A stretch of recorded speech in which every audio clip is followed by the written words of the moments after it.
আসসালামু আলাইকুম দর্শক, আমার নতুন একটা ভিডিওতে সবাইকে ওয়েলকাম জানিয়ে আজকের ভিডিওটি শুরু করছি। তো আজকে বাচ্চাদের জন্য নুডলস রান্না করে দেখাবো।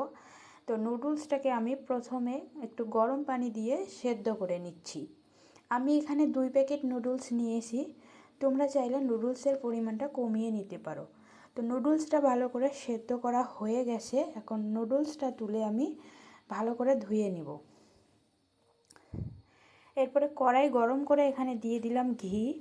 আর বাচ্চাদের খাবারে ঘি অ্যাড করবেন, তাহলে ঘিতে রয়েছে গুড ফ্যাট। আর ঘিটা গরম হয়ে আসলে দিয়ে দিব পরিমাণ মতো পেঁয়াজ কুচি। পেঁয়াজটাকে একটু হালকা লাল লাল করে ভেজে নেব।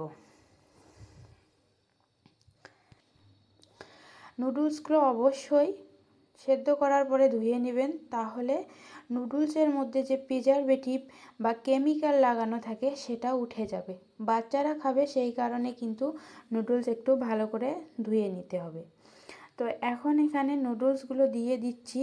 এরপরে দিয়ে দিব সামান্য পরিমাণে লবণ আর একটুখানি হলুদ গুঁড়ো, যেন হালকা একটু রং আসে। যদি রংটা ভালো না হয় তাহলে কিন্তু বাচ্চারা খেতে চাইবে না, আবার দেখতেও ভালো লাগবে না। তো এখন আমি পরিমাণ মতো পানি দিয়ে নিচ্ছি, নুডলসগুলো হালকা একটু সেদ্ধ করে নেব। এখন এই পর্যায়ে আমি দিয়ে দিব একটা সেদ্ধ ডিম।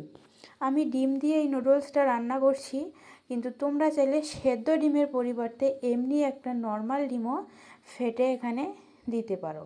আমি সেদ্ধ ডিমটা দিয়েছি এই কারণে, ডিমের যে কুসুমটা আছে সেই ডিমের কুসুমটা আমার ভালো করে নুডলসের সঙ্গে একদম মিশিয়ে যাবে। আর ডিমের কুসুমে কিন্তু প্রচুর পরিমাণে ফ্যাট রয়েছে।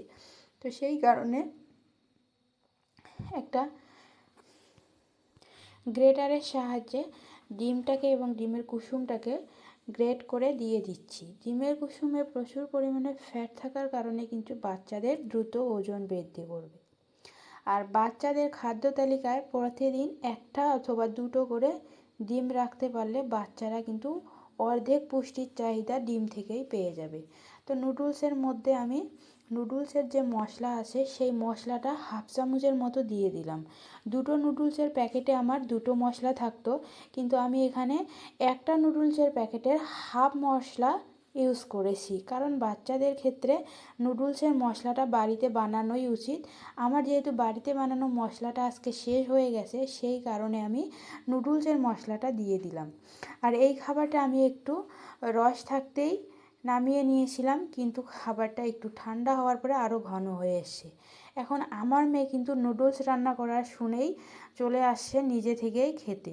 নুডলসের উপরে একটা ডিমের অর্ধেকটা ছিল, সেটাও নিজেই তুলে খেয়ে নিচ্ছে। আর নুডলস রান্না দেখলে কিন্তু ও খুব সুন্দরভাবে খেয়ে নেয়, নিজেই খেয়ে নিচ্ছে, সেটা তো তোমরা দেখেই বুঝতে পারছো।